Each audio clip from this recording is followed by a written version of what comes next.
All right, so for that 28% of people in Wyoming who wanted Liz Cheney to win, I got good news for you. Cheney is pondering a 2024 bid. This is amazing. Great. It's been it was not even a day when she was comparing herself to Abraham Lincoln and basically announced she was running for president. I couldn't believe it. It was 20 minutes. It was 20 minutes.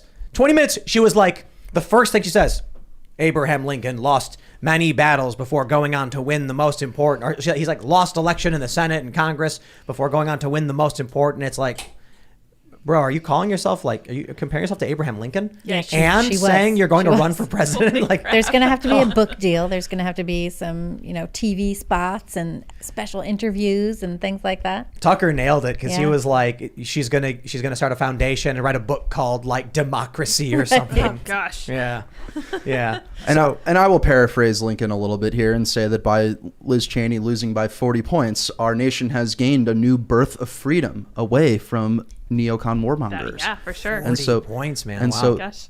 but it just goes to show, I think the point to be made here is that people always like to say what she did was brave when she came out and opposed Trump. That was somehow a brave thing to do. The least brave thing any human being in Washington, D.C. can do. Yeah, the least brave thing any human being in Washington, D.C. can do is claim to be a Republican and come out against Trump. Mm-hmm. You will get showered with praise from the media. You will get, huge money. If you're like Alyssa Farah, you'll get your own show. You'll be picked for The View.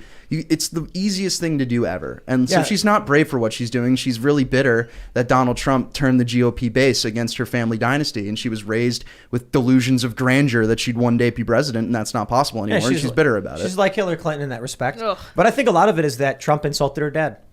Trump was one of the first major Republican candidate for president who came out, called out Bush and Cheney for the Iraq War. That was amazing. That's the only reason Liz Cheney hates him. It has nothing to do with January 6th. It was a convenient way for her to become a martyr for her father's political legacy. What it all has to do is that Trump basically destroyed her family dynasty, and she'll never be president because of it. So we talked about how, what I think four of the 10 who voted for impeachment, Republicans who voted for impeachment, retired? Yep. Maybe more.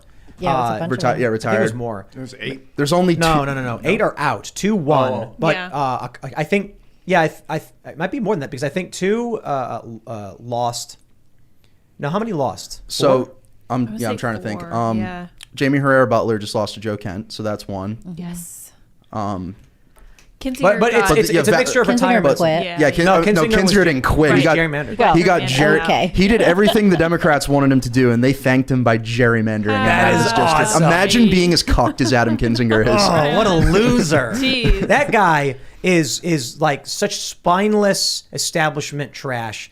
Defending Ray Epps. It's like, are you joking, dude? You could come up with a better excuse than, well, he didn't actually go in the building. Shut up. You're better off saying nothing. That guy has no spine. And so it's all so much more sweet knowing that they basically just booted him out. So if the January 6th committee continues into the next Congress, they're not going to have any Republicans on the committee at all. Well, it's not going to continue. They're going to kill it. It's not going to continue when Republicans win the House because they now have the power to make committees and suspend committees. So they would be able to just turn it off. I don't trust the Republicans, but I do think we're getting a lot of those MAGA Republicans in, so maybe we'll see something. We've picked up a lot of W's in these primaries. Like I say to people all the time, primaries at this point are more important than general elections. Yep. Because you can elect a Republican, but if it's somebody who's going to be a squish and not represent you the way you should be, what's the point?